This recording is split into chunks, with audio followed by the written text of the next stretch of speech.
তারা বলল, আমরা কেন আল্লাহর পথে লড়ব না? বিশেষ করে যখন আমাদের নিজেদের বাড়ি ঘর থেকে আমাদের বের করে দেওয়া হয়েছে, আমাদের ছেলে মেয়েদেরও বের করে দেওয়া হয়েছে। অতঃপর যখন সত্যি সত্যি তাদের আল্লাহর পক্ষ থেকে যুদ্ধের আদেশ দেয়া হল, তখন কতিপয় সাহসী বান্দা ছাড়া তাদের অধিকাংশই ময়দান ছেড়ে পালিয়ে গেছে। আসলে আল্লাহ তাআলা জালেমদের ভালো করে জানেন। তাদের নবী তাদের বলল, আল্লাহ তাআলা তালুতকে তোমাদের উপর বাদশাহ নিযুক্ত করে পাঠিয়েছেন। একথা শুনে তারা বলল, তার কি অধিকার আছে যে আমাদের উপর রাজত্ব করার?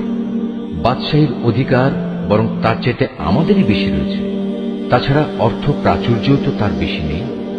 আল্লাহর নবী বলল, শাসন ক্ষমতার জন্য আল্লাহ তাআলা তাকেই বাছাই করেছেন এবং এ কাজের জন্য তার শারীরিক যোগ্যতা ও জ্ঞান প্রতিভা আল্লাহ তাআলা বাড়িয়ে দিয়েছেন। আসলে আল্লাহ তাআলা যাকে চান তাকেই তার রাজ ক্ষমতা দান করে থাকেন। তার ভান্ডার অনেক প্রশস্ত। আল্লাহ তাআলা যাকে চান তাকেই রাজত্ব দেন। আল্লাহ তাআলা প্রাচুর্যময় ও মহাবিজ্ঞ।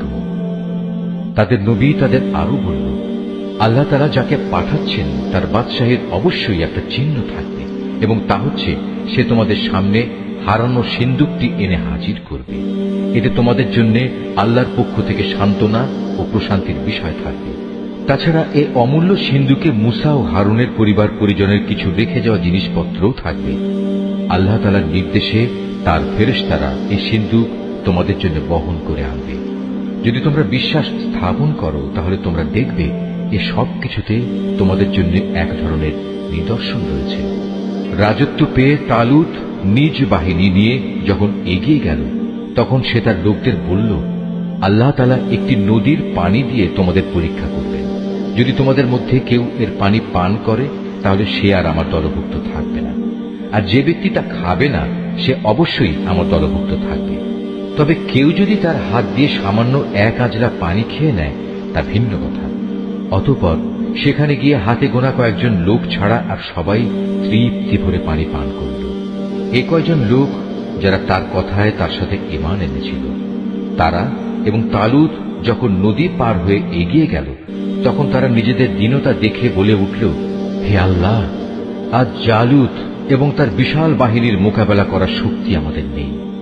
এ সময় তাদেরই সাথী বন্ধুরা যারা জানত তাদের আল্লাহর সামনে হাজির হতে হবে, তারা বলল, ইতিহাসে এমন অনেকবারই দেখা গেছে আল্লাহর সাহায্য নিয়ে একটি ক্ষুদ্র দলও বিশাল সেনাবাহিনীর উপর জয়ী হয়েছে।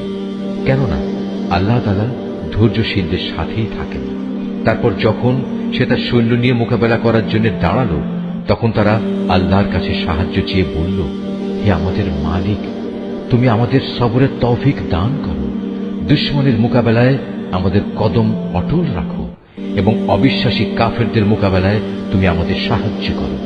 লড়াইয়ের ময়দানে তারা তাদের পর্যুদস্ত লাঞ্ছিত করে দিল এবং দাউদ আল্লাহর সাহায্য নিয়ে জালুতকে হত্যা করল।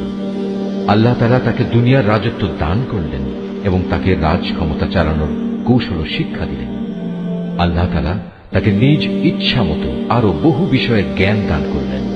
আসলে আল্লাহ তাআলা যদি যুগে যুগে একদল লোককে দিয়ে আর একদল লোককে শায়েস্তা না করতেন, তাহলে এই ভূখণ্ড ফিতনা ফাসাদে ভরে যেত। কিন্তু আল্লাহ তাআলা তা চাননি, কেননা আল্লাহ তাআলা এ সৃষ্টিগুলোর উপর বড়ই অনুগ্রহশীল। এ কিতাবে বর্ণিত এসব ঘটনা হচ্ছে আল্লাহর এক একটা নিদর্শন মাত্র, যা যথাযথভাবে আমি তোমাকে শুনিয়েছি। এর কোন ঘটনাই তো তুমি জানতে না। তুমি অবশ্যই আমার পাঠানো নবী রাসূলদের একজন।